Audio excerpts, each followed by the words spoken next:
Hello, and welcome to the DGTL Growth Podcast, where marketing leaders turn playbooks into pipeline.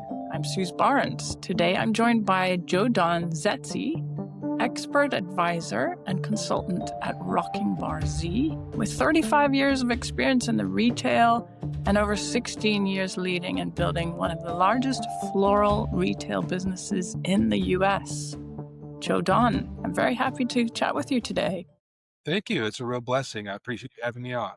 Yes. When we talked earlier, pre this recording, you mentioned your background and how you're consulting, spending much more time paying attention to what's happening in AI and technology in general. Can you talk a little bit about that? Absolutely. I was exposed to Ray Kurzweil's book, The Singularity is Near, probably 12 years ago, while I was leading my flower business. And I was also the chairman of the PMA at that time, the Gross Market Association, the chair of the board.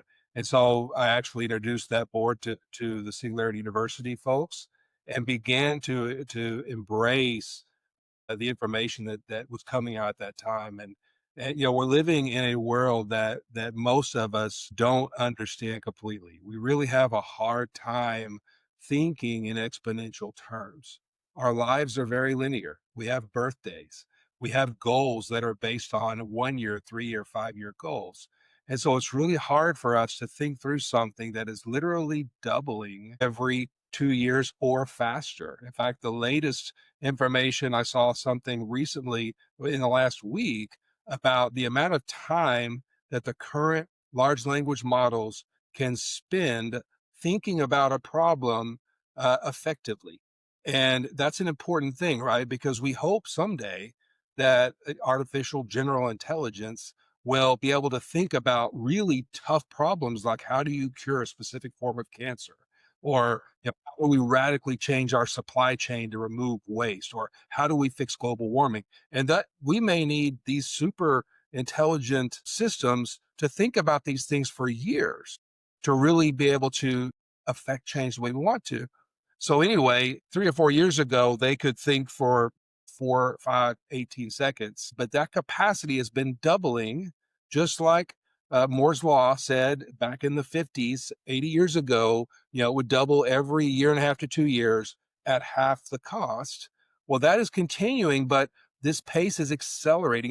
The exponential growth is now that amount of processing time is down, it's doubling every 4 months. So you think about how smart the models are. If you're playing with ChatGPT today, and you think about that, it's going to be twice as smart, capable of thinking twice as long, using that much more data 4 months from now.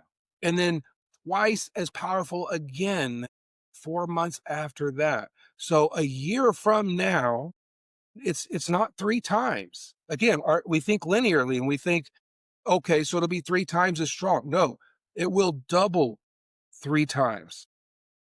I'll tell a quick story about exponential math to help people think through this and help you embrace that thinking. Imagine you have an 8-year-old child and you decide to give them, some money to play with, an allowance, so to speak. And so you may say, you know what, I'm going to give you $1 a day. So if you give that child $1 a day, at the end of 1 month, 30 days, you'll have a stack of dollar bills, about 1/4 inch tall, right? They'll have $30. But if you give them that dollar bill exponentially, which means the first day you give them 1, the second day you give them 2, the next day you give them 4. At the end of 30 days, you'll have a pile of $1 bills over 27 miles tall in 30 days, starting with 1. We're starting much more than 1 now, much higher than 1 when you think about the amount of compute that's available. And so this is going to impact every part of our lives. And what I try to do in the business world with the floral industry and with retail is really help them embrace and think through, how do they approach that? How do they adapt with their teams? And how do they think about their capital spend? How do they think about their strategic planning? Because strategic planning, as we were taught to do it when I got my MBA, right, 20 years ago, it's not going to be the same. We have to really be able to build this research and flexibility and curiosity into our thinking and be touching base daily, monthly, not Mhm. 5 years. So I feel like there's going to be a gap in imagination, like people imagining what could be possible because we're so used to the way things have been and what has been required. We're not imagining the capacity. You're talking about the exponential growth. Do you help your clients with that, with imagining what might be possible? Yeah, a lot of what I do is getting, a group of leaders into a room and then challenging their thinking, Hmm. uh, and having them kind of write out what their short-term and medium plans are, and then begin to challenge that thinking about what if, right? And then the other part is, of course, in most cases with my clients, I'm a strategic advisor, which means I'm on call and we're having regular chats. And what's great about my life is, being semi-retired, really just focused on helping these clients and trying to impact the industry. I'm able to dive in and really focus on, and I've trained my algorithms and my custom GPT to research for me and feed me the information. And so part of it is just weekly saying, have you heard this? Have you heard the latest? Right? Have you heard that someone just drove a Tesla in full self-drive and documented never touching a steering wheel from coast to coast? That happened in the last 2 weeks. Of course, taxis are driving without drivers in Austin right now. But the latest news 3 weeks ago, a trucking company that already has been running driverless trucks on routes between Houston and Dallas. Then they began running them between Laredo and Dallas or Fort Worth. They've just announced they're adding trucks right now, running a route from Fort Worth to Phoenix. They're launching that now. So if you drive on I-20 towards Phoenix, you're going to see a row of 8 or 10 trucks in the right-hand lane running together. And if you look closely, there's no drivers in those cabs. And they'll be running and hauling that product to Phoenix. The next step will be Phoenix to LA. And if you think about what that means, right, all of our planning and modeling of the cost of goods, if you're in retail or if you're an importer, your cost of goods, that is going to change when you take drivers out of the equation. And when trucks can arrive, you could run Miami to LA in 3 days instead of 5 or 6 days with a single driver, easily with self-driving with no driver cost. And then you think about those assets running 23 hours a day. They're going to have to stop and fuel up. Right? These are diesel trucks. These aren't electric Teslas. These are traditional Peterbilt diesels that just have the bolt-on driverless technology to drive them. But think about how your depreciation will change. Your return on investment will change. How many trucks you need will impact the trucking industry. How many trucks do they sell, right? And so all of that will impact how we go to market, how retailers go to market. And that impacts their capital planning, it impacts their strategic planning. And again, it's coming so much faster than we realize because it is doubling. It's doubling. And the way this stuff happens when new technology comes along, like driverless cars, at first it seems very slow because you're creating something completely out of whole cloth, right? And everybody highlights, everybody's talking right now about the Waymos that clogged up traffic in San Francisco because there was a major power outage across the entire city. Snarl traffic anyway, but everybody talks about that, right?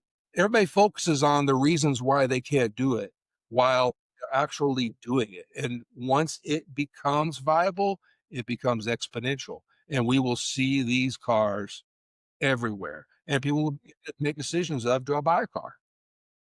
Do I buy a car or do I simply call a driverless taxi, which at that point should be pennies on the dollar of what it costs today for that work. So anyway, that's what I try to do is expose people to news and keep them focused on this because we all get embroiled in the everyday. If you're a grower, you're focused on weather and you're focused on your production planning, which hopefully you're using AI now and sensor technology to help you with. If you're a retailer, you're focused on running your stores. You're focused on your people, on your customers, on the next thing on the calendar. Right now, the floral industry is focused on this crazy thing that's called Valentine's Day, when 9% of their retail volume in 24 hours, it's this ridiculous seasonal spike. Everybody's focused on that. And then You just heard that the minimum raise was raised by 20% in Colombia. So everybody's scrambling to figure out what's their cost going to look like, and commitments have already made for the holiday. And that noise takes up everybody's mind. Mm-hmm. To always, as senior leaders, we've got to be able to rise above, helicopter above that.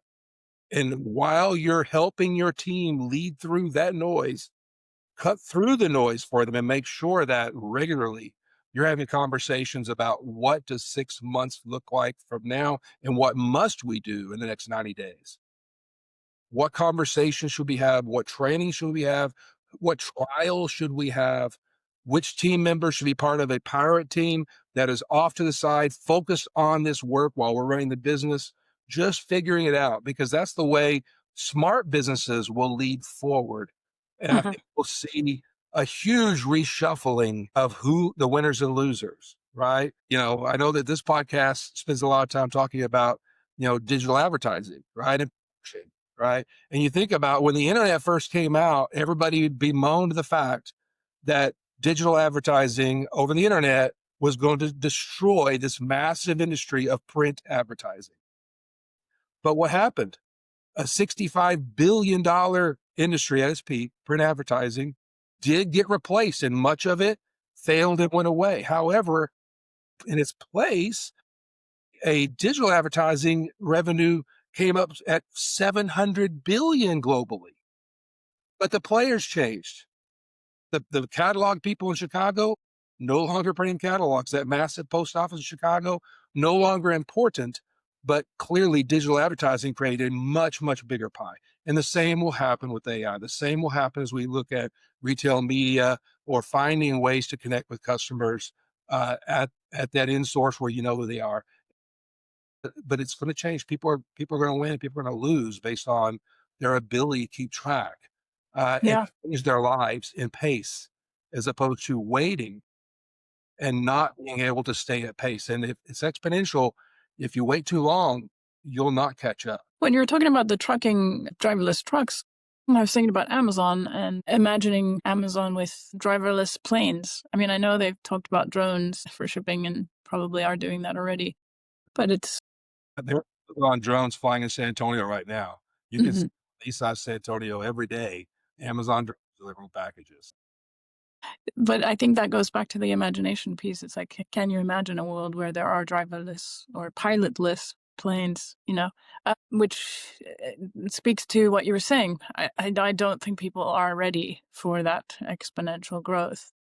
How did you get from flowers to this kind of consulting, Joe Don? Well, my 35 year career with HEB, which is a pretty well-known retailer in supermarket retail and mass retail, spanned a lot of personal growth. I started as a checker in the company. I worked in stores, through many departments before I ran my own store. And I got my MBA, which allowed me to be a produce buyer, and I was a regional leader. Yeah, I went through I've gone through a lifetime of learning and career change. But as you move towards a senior leadership role, like I held leading the flower business for the company, and you have the ability to transform that business and think through how do you move from how your customers perceive you today. And for us, we were a traditional supermarket retail floral department, which had a lot of negative connotations to it, right? Customers assuming that the flowers were pre-made, assuming the flowers wouldn't last as long, never thinking about using you for things like weddings or high-end floral work, and being able to think through how you lead an organization of over, 300 shops with, over nearly 10,000 employees, how you lead that change with training, with strategic planning and deep conversation, capital planning, space planning, equipment, all the things that we need to do to move from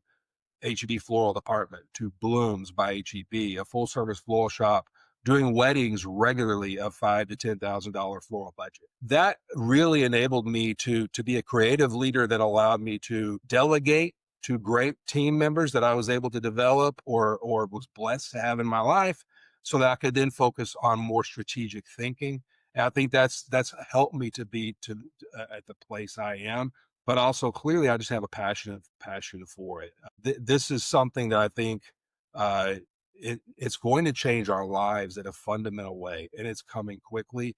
And I think I'm an optimist, so I'm an abundance thinker. Uh, I see this as having a real impact on our ability to not have people that are experience food scarcity, to not have people that have poor education outcomes, because we should have an incredible AI delivered, network delivered instruction for our kids. Today, you can speak to Socrates if you wanted to.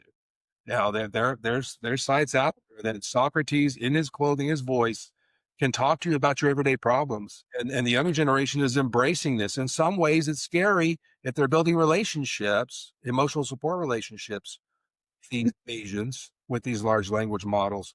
But the access to information is going to just improve our lives in incredible ways. And it's going to be traumatic change. It absolutely is. And CES is happening right now. I don't know if you follow that, but the big electronics show is happening right now.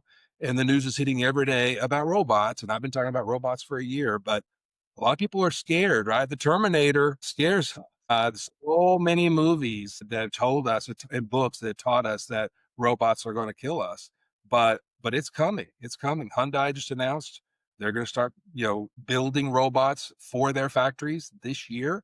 They expect to deploy hundreds of thousands of robots in all Hyundai factories in the next 2 to 3 years. And they showed off the robots. More robots are being shown. Some of them that don't look like humans, but some that look like us. But, so that Amazon example, right? It's going to be a driverless, it's going to be a drone, or the driverless or pilotless plane is going to deliver them to a facility, and robots are going to sort, they already do. Amazon's over 1 million automation robots in their warehouses today.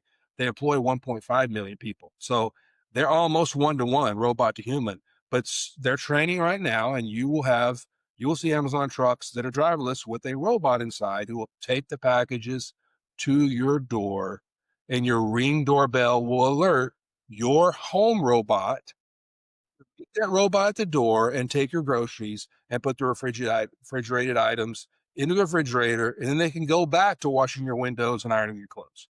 This is coming quickly, and it's going to change our lives. We're going to have a lot more time to have these conversations. It's also going to impact business. It's such an incredible. What do you say to people, clients possibly, that are not there yet, that are still dragging their feet? Yeah. I ask them to embrace at least being curious and start trying the models.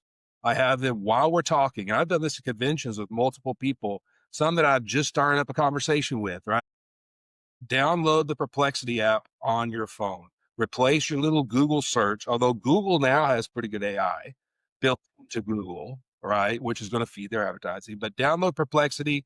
To me, it's the best for me. It's what I love for answering questions. And you can ask it any question and quickly get answers about daily life. I'm looking for an Italian restaurant within 5 miles of me that's open right now, and it can give it to you. You don't have, there's no clicking links, right? Which makes advertisers scared because they're not going to be able to collect information, and they're not going to be able to get revenue from clicks.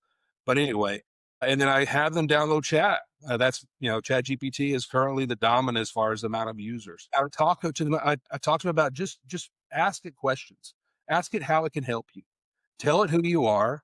Have it interview you. One of the best tools I've tried is just, I want you to learn the most about me that you can so you can help me. Ask me one question at a time until you feel confident you know me well. And you'll have a conversation of 30 minutes to an hour, and you'll be amazed how it then is able to give you suggestions about how you can change your calendar, about how you can meditate. I have a very good friend that uses ChatGPT for Bible study and connects with our Lord and Savior every day through ChatGPT. I mean, it knows every translation of the Bible all the way back to Hebrew and Latin, right? And it's not telling you what to believe, but it will help you connect in a way that's so much faster and easier than going through your Bible in a concordance to try to figure out how, what should I study today? And if you're having conversations with it every day, it's going to know what your challenges on your calendar is today. And it may suggest Bible verses that support that.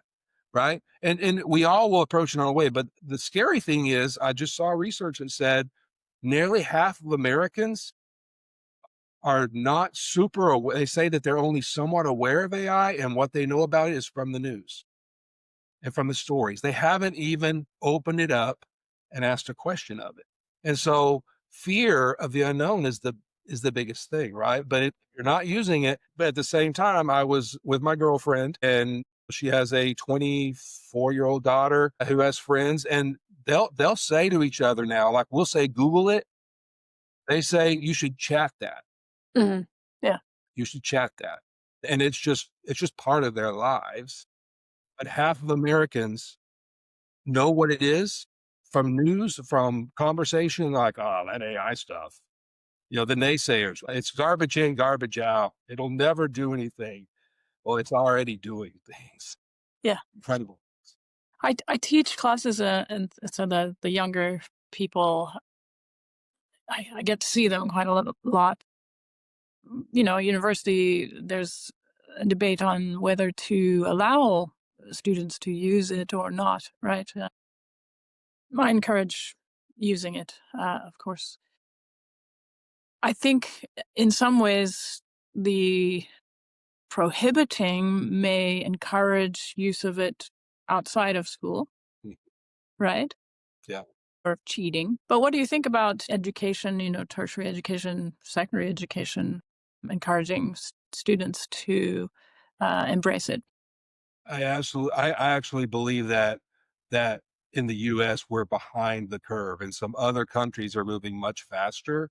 Mhm. Migrate elementary education, especially, to teaching to use the tools daily.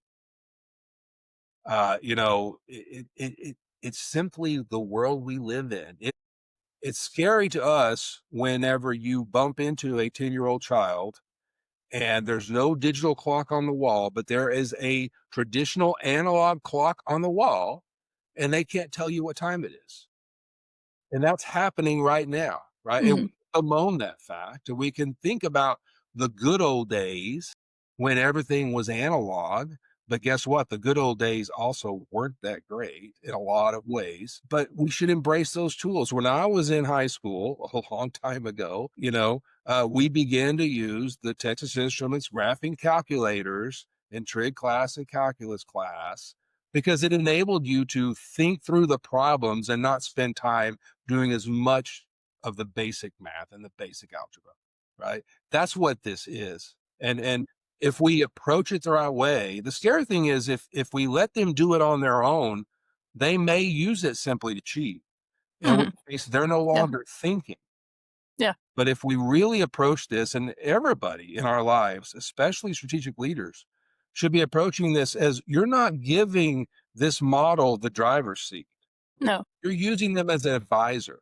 You're using them as an advisor, a counselor, someone who is very knowledgeable. You're able to speak to 1 million of the smartest business minds out there in one voice, because that is the learning that these tools have gone through. But they're an advisor. They can't create for you. They No. can't tell you who you want to be. They sure can't tell you how to lead people, and people leadership and the social mechanisms that are part of the fabric of who we are at a local level, at a governmental level, at a national level. Those things are not going to go away. But those of us that teach our children to embrace the tools so they spend more time having meaningful conversations, or traveling so they get to see more of the world and get exposure to other cultures, so they perhaps are less xenophobic, less afraid of what's different from them, even that virtually, that is so much more powerful than saying, no, we need to have you diagram a sentence on a chalkboard so you fully understand how the grammar works. The more we embrace the common core that's based on the teaching of the 90s, the further behind we will be. We'll get there still. I believe that this is going to be so easy that everybody will be able to use it. Today, vibe Mm. coding, you hear that all the time, but Yeah.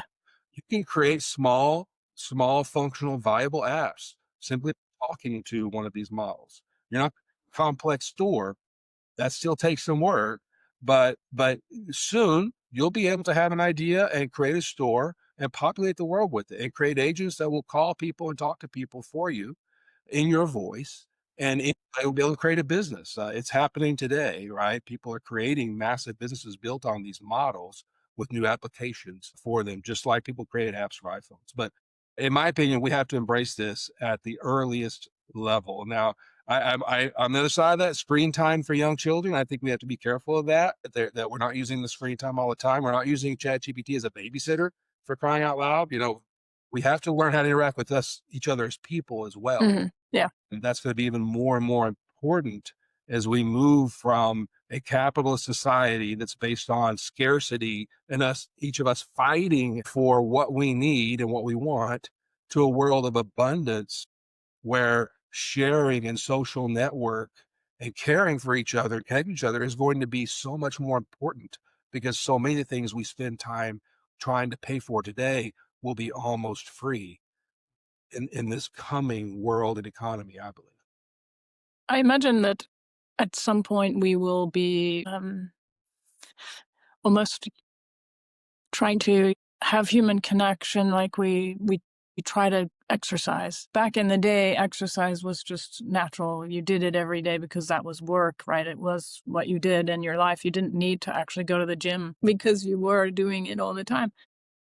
I imagine time where human connection becomes, we need to now allocate time for that, which I think we'll be able to do. I think people will get there. All of my interviews so far have done almost fit. Everybody says that about human connection, right? They're like, human connection is more important than ever. So, I feel like it will still be something that people prioritize. I did want to get back to the theme of this show is supposed to be navigating the post-cookie era, the future of performance marketing in 2026 and beyond. I know you mentioned RMN, retail media networks, earlier, and I know you have some thoughts on this. Do you want to dive into that? Absolutely.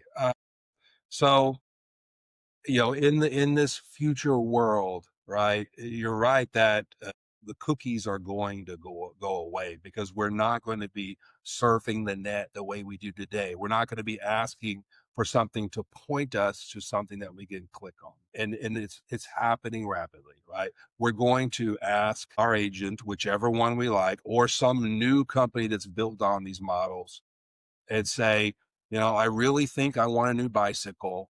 I think for it to be red, but show me some choices. You know me, my physical strength. Should I get electric or not? This is my budget.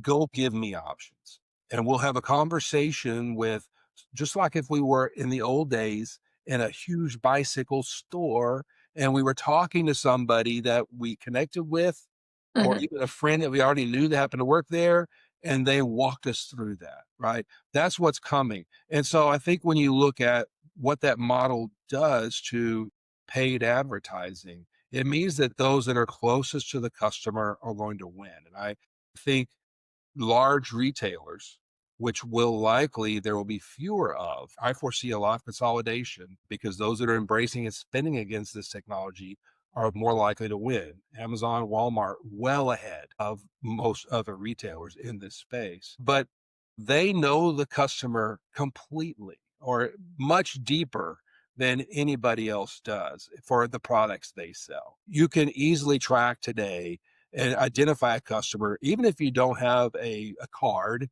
right? The shopping card Kroger uses to give discounts in a very smart way Loyalty. really is 1990s technology. Today, once you link to the app, and if you can get them to open their app in the store once with geofencing, if their phone's on, you're going to know they're there. License plate readers are going to tell you when they're coming in. So that retailer knows that customer. They know how they spend money, the businesses that they're in, that they're not. They can easily then compare them, and with this new technology, to say this customer is very like these customers that are buying this product. So the most effective way to grow sales volume for this customer is expose them to this. And in some cases, maybe give them a really sharp discount. But overall, your promotional spend is so much lower, because everything is targeted, everything is focused not in a creepy way, but in a way that generally exposes somebody to something that, oh, wow, I didn't know that. you know that I'm like this customer that is going to cooking class or is following cooking shows, and you're exposing me to a recipe that's easy, right? The Chat GPT ad that's out there where the young man has asked it, what's the best way to cook a meal? That's one thing a lot right now. Well, you think about if you're going to spend advertising dollars today, do you spend it with retail media with a retailer that knows who those customers are? Or do you spend it with Google or with Meta, who know their customers in their own domain, right? Meta still has all their stuff kind of locked up so that as they continue to grow their AI, they're going to continue to know their customers better than anybody else know those customers, at least from interacting with that social media. You're going to find that you're able to target much more effectively with less spend, I believe. And so it's not going to be scary, but for those that have really built proficiency around the current model, if they don't learn a new model, they will fail, right? And I do think it will take fewer and fewer people because a lot of the menial work, I actually got my minor and when I got my bachelor's degree at Texas Tech University. Get your guns up. I took a media buying course, and I spent all course, right, building a media plan and then doing all of the math to figure out how many views I would get from this spin across these publications. And that's what the final task with a group of 5 of us on a team was to do that. And I spent all my time on a calculator calculating that stuff. Well, it's not that bad today, but there's still a lot of folks administering processes that systems will be able to do automatically, cheaper and more effectively than a human can. I do think that you'll see a thinning out of the ranks of folks doing the deployment of the work, but the volume will still be there. It will become more personal and more focused. And I just saw recently, I don't know if you saw that Waymo is now testing Gemini as an AI assistant inside their cars. They just launched this, right? They're testing it. Somebody found it buried in the code. So, again, driverless taxis, driverless cars. Soon we'll be having a conversation with our agent while we're in the car driving, and it will point out, by the way, did you see that restaurant over there? You're passing this restaurant. I know it's the kind of food you like. Right. And that's the kind of advertising that'll be so much more meaningful. It's not going to be like some of the movies we saw, in the last 10 years where you're walking and everywhere you look, all of a sudden this digital person is talking at you. It's not going to be that. We won't allow it to be, but it'll be a conversation. In some cases, maybe with a group of friends who are linked with our devices, whether it's a pin. I hear that ChatGPT is looking at a pin that you'll wear that will listen into everything. And then you can connect you with your friends. So you can say, hey, Julie, what do you think of this? I'm in the Waymo and I just saw this. What do you think? Should we have lunch? And it will automatically communicate with their agents and you'll be having a conversation separated about what you want to do for dinner that night. But all that will be fed still by smart companies, right, that are doing really focused advertising on new systems, probably at less and less cost to be more and more. Yeah, the personalization, it's been coming for a while and is most effective when people feel that the ads are appropriate, right? When you get an ad that is not targeted to you, it doesn't feel like, it's for you, it's annoying. Right. And today, right? If you search and you buy something on Amazon, for example, and then Amazon feeds you emails advertising similar items. Mm-hmm. Just bought that item. Yeah, exactly. Craziest for me though, I live in South Texas. I live in San Antonio, Texas. Cold weather for us is a high in the 40s and a low in the mid 30s. That's a strong Arctic front for us. But still, in the late fall, we'll get ads digitally and in print, mainly digitally, for snow blowers. What are you thinking, folks? Yeah, there's a waste of money, right? Blower in San Antonio, yeah, we're already in snowmageddon. We're already worried about, because the world will shut down because San Antonio doesn't have equipment to clean the roads. So a snowblower is absolutely not appropriate to try to market me. But, that's the kind of advertising we've done for, 100 years. And we'll get much, much better when we know customers better. I also feel like you mentioned the views, that you were tracking views as building your media plan. You may need fewer views. It used to be a volume game. It used to be all about how many impressions can we get, and the more, the better, regardless of what anybody did, right? And now it's much more focused on how many do we need to actually move the needle, to actually take action.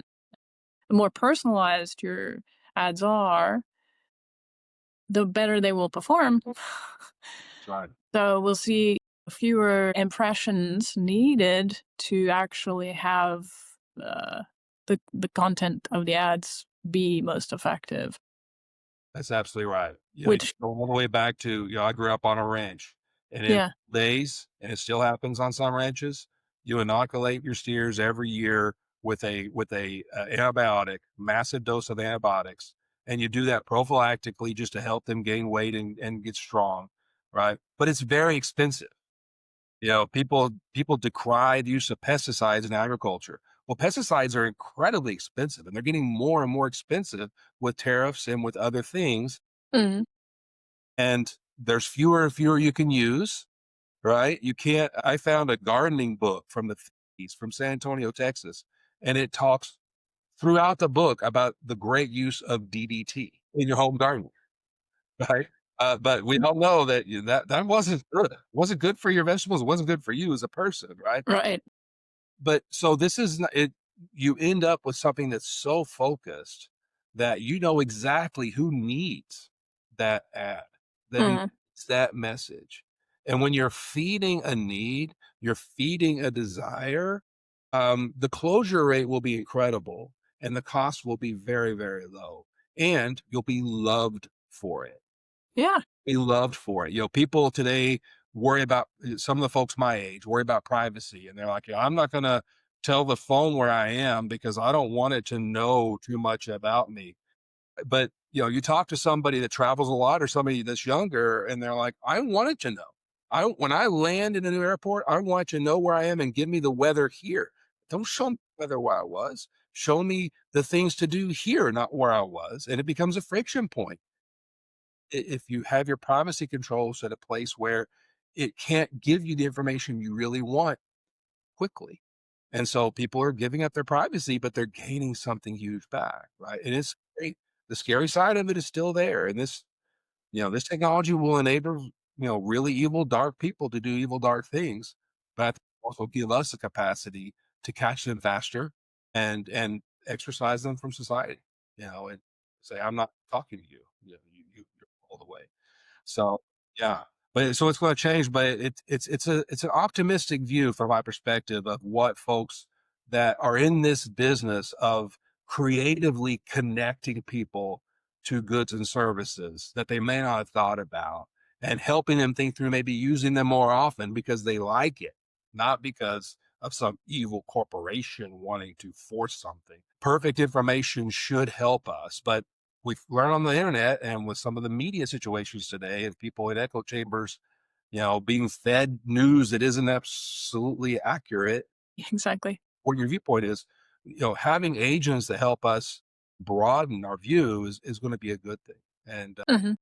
I believe, I have faith in humans and our human goodness that we're going to create something that will be good for all of us. And advertising will continue, even if it's just personal advertising and saying, here I am, and this is the kind of help I would like to give you, because the human connection, as you said, it will still be important, but we'll be doing it Sure. global scale in many ways. Yeah, absolutely. Yeah. Joe Don, what's a recent win and a big challenge behind it, maybe? So I've been really blessed to work with some folks that are in a position of needing to think through their market differently. One company is in a very mature place in their industry and are beginning to see, right, that they're not getting the amount of volume that they would expect in the future. And we really spent time as a group walking through an exercise of thinking through, how do you really fundamentally change your business? And they're right now in the process of building the capital and funding plans for that work. But they're going to, I believe, completely shift their model, a complete change of who their customer is, how their revenue is generated. But it's actually going to use the skill sets of a company that is multi-decade old, 70, 80 years old, multinational, to be able to actually affect lives of folks that they're seeking. There are customers that are seeking help in this area. It's related to potted plant care and fresh cut flower care. So many people want to make sure their flowers last as long as possible, and they want their plants to thrive, but they don't know how to do it. They don't have time. I think walking through that, and when this launches and when they're able to really make that shift, maintain their current business, but move into this new market as a first to market using the newest digital tools out there to hit that ground running before anybody else, that's gratifying. I am hopeful and believe that they are going to have a new business that is going to be very well known by consumers, especially in America. And today, nobody knows who they are if you're not in the flower industry. So that's the exact work I love to do. So much of my time is still connecting people and working on supply chain, which is still, it's important. We have to do that. But whenever I can help somebody strategically rethink their business and harvest what's available today to shift rapidly, that's fun. And we're having, sorry? And we're having fun now. And it's just challenging in itself, that those kinds of projects are just challenging because they are trying to move people forward with innovating. Yeah. And in a multinational company where you have people working in every time zone. So just the communication and the agreement to shift focus and put a team of work on that, and to lay out timelines and challenge yourself to move faster. And bureaucratic organizations are still challenging, even with the communication tools that we have today. And so it's gratifying, but it's work. It's work. And let's see, do you focus on any kind of metrics for your business or your clients? It really depends on what they're trying to do, right? So absolutely, in work that I am doing with one of the digital startups that I'm an advisor for, it's absolutely look at their cost of goods and focusing on their landed cost of goods in their model, which is very different from a mass retail floral model. And so that is the focus. How do you lower your cost of goods this month versus last month, based on a new relationship, based on building your supply chain differently, thinking about it differently in ways that pull cost away from the grower. All of my life in retail is real, especially as I moved into a buying role or leadership role. It's not about beating somebody to get to lower costs. It's about having conversations and building partnerships, deeper relationships, so you can really share what your costs are. And nobody loves to do that. But when you get to what are the things driving the cost, then you can talk about, well, is that important to me or not? Or what am I doing that's adding friction to you that is costing you money, but you don't want to tell me because you're serving me. Your team is driving through all the noise to take care of me so that you have my account instead of somebody else. But the fact is, you're investing money into me that I don't realize I'm causing. Right. One of the classic examples at HEB, HEB has a very large HEB brand business, own brand business, right? Where margins are much better and you also create flavor profiles. Anyway, the 12-pack soda, HEB brand soda, right? Everybody knows a 12-pack, right? And it comes in that cardboard sleeve that holds two 12-packs, right?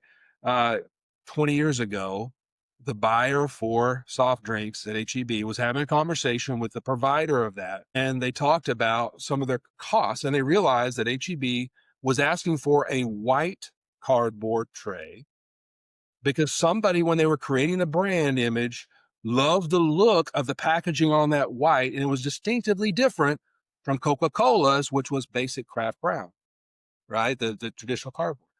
When they got into it, they realized that 6 or 7 cents per sleeve to get white color was millions of dollars in cost that the customer never even saw. Yeah, they saw it on the shelf, but the customer wasn't willing to pay for a white tray they didn't even take home. It's that kind of thinking. And so for most of the metrics are still customer growth, unit growth, gross margin, reducing costs, but it's thinking in ways strategically, and they're very different from how we've done it in the past, and helping people move away from a combative, competitive model to a inclusive network-based communication model. That's the future, I think. So those are the metrics I look at. But then, if you're looking at startup, you're looking at what's the potential cash flow, right? And you really challenge yourself to reduce the amount of investment, or think through how do you invest smarter. And that's some of the thing today too, right? I mean, it's nothing for an HEB that's launching a seasonal bouquet line, which you'll typically change your bouquets in the spring and in the fall for sure. And you'll have holiday colors. It's nothing to spend $15,000 for a studio with a designer and photographer for 2 days shooting all those images for your print ads, if you're still doing that, for all of your internet advertising, perhaps doing some quick video, right? And that cost should go away today with the image generation that's available. Yeah. And it those are the kinds of things that we rapidly should be able to reduce costs, which means we can move faster and we can try new things and we can start new companies. Yeah. It's the cost that we're traditionally spending, but so many people just, have you scheduled that photo shoot yet? We always do it. We use the same studio. Have you scheduled the food to come in for lunch, for crying out loud, for the studio work that doesn't need to? I was wondering how long that HEB cardboard on the soda carton was around before the change, because I imagine there was some value in the differentiation before they shifted to the cost reduction, which at that point then they didn't need it as much. Yeah. It goes back to, when you're transforming how customers perceive you, you do have to spend against that. So if you think about the history of store brands, you go back to generics, which today's customer doesn't even remember that white 6-pack of beer that was white cans with the word beer on it, paper plate, laundry detergent. But generic is where the store brands began. So when you started trying to really take share away from huge CPG companies like Procter and Gamble and Kraft and those guys, you first had to create product that was as good. Mm-hmm. And then you had to be able to do it cheaper. But then you had to be able to help a customer try it. And you had to get past that perception. So the same is true with flowers, right? We really had to spend a lot of money early on in our transition from supermarket floral to a full service floral shop. Spent a lot of money on signage, tables, uniform, training. But even I've talked about the wedding business. We would spend $25,000 for a wedding fair booth and setting up a wedding fair booth at the big convention center at Houston. That's the biggest wedding fair in Texas. They have like 35,000 brides go through in 2 days. And to change who they perceived us as being, we had to have the dominant booth in the place. And so I think that's what was occurring initially, was that buyer realized intuitively that you've got to get the customer to see it and bring them to the place of trial. One of the leaders is still a powerful leader at HEB, led the pet desk, and she created a new high-end dog food line for HEB, very high-end, to go up against Blue Buffalo and those guys. But to get customers to try that, she had to spend a lot of time at pet expos, at pet events, create pet events in store, getting that food out there in little packet trials to get customers to try it with their dogs. And once you did that, then you started to build that. Right? Retailers for years have sent the new package of diapers to the new mom at the home, right? Or at the hospital after they have the baby. Those expenses are part of launching a brand or differentiating a brand. And so I'm sure that was part of the thinking at that day. Decade later, as you've grown your share, Yeah. proven that your product is better for less money, and generally people's perceptions of store brands have changed. Now's the time to pull that cost out. Yeah. Now's the time to pull that cost out. Where do you want to be with your business in 6 to 12 months from now? That's a really great question, because I'm having a ball, but I really hope that I can continue to connect. I have a couple of folks I'm talking to right now about these more strategic ideas and conversations. And I'm hopeful to land a couple more CEOs or owners this year that see the opportunity in their business for change, for radical exchange, because that's what you're talking about. You really need to be building exponential growth into your business. And to do that, you've got to radically think differently. That's my hope, along with all the industry work I'm doing. I'm the vice chair of that Flower Feeling, which is a national nonprofit focused on exposing customers to just adding flowers to their life. The catchphrase is just add flowers. Yeah. Add Wednesday, just add flowers. Wanting to ask somebody for a date, just add flowers. I love it. Conversation we're trying to build. I'm the incoming chair, and I'll be taking over that board of directors in the fall of this coming year. And so I'm hopeful that I'll be able to affect change at industry level and just meet a whole bunch more people and have fun doing it. I'm in such a great time of my life that I don't have to hunt what I'm eating today. I was able to build a career and invest so that I can be more strategic with my time. I think that's going to, by the way, as Yeah.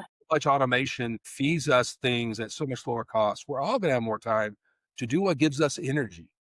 And when I mentor a young person, that's what I always tell them. If you're not getting energy from what you're doing, people talk about the Sunday scaries, right? And I don't want to go to work tomorrow. Well, that's kind of natural. But if at the end of the day, you're drained emotionally because you just don't have energy for the work you're doing, by God, change it out.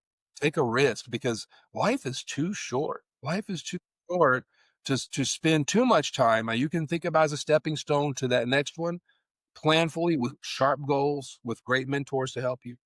But I'm just so blessed to be in a world where I can really focus my time having great conversations with great people, hopefully having big impact on the world and on Americans' lives. That's Colombians and Ecuadorians and others. So Fantastic. You mentioned the scary part, and with AI, I think we are moving towards a more idealistic life, idyllic life, right? There's a book by Mo Gaudat called Scary Smart, which talks about, it goes into the pros and cons. And eventually, if we do everything right now, we'll be living a life that's much easier, than what we've been used to living with this new technology that we're embracing. You and I are, anyway. he's a great thought leader in the space. Yes. To Google because he was afraid of what they were building, honestly. Yeah. You hear him talk and he talks, most in the last 6 months, he has put out this kind of conversation. He's trying to lead conversation with the folks who are creating this, right, in the industry. But he talked about we really need to make sure that we're building models that are maternal. Yeah, exactly. And I love that, right? I've always stood for diversity in hiring. I was actually led a D&I initiative at the PMA, predominantly around women leadership because the agriculture industry is still very male dominated. And I challenged the industry to get 50% of the board of the PMA, now the IFPA, as women leaders. Well, thank you. Shouldn't the board represent the current industry, which means you wouldn't have 50%? And I'm like, no, we are an industry association. We should lead change. Yeah, And exactly. women approach things differently than men.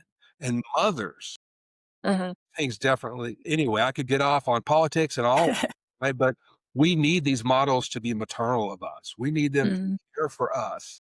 Yeah. Super intelligence occurred. And most think it's going to happen. It may be 5 years, it may be 50 years, but whenever you have computers building and teaching themselves at exponential rate, which means they can do things that we can't even comprehend. We need to be maternal. We need them to see us as their children and take care of us.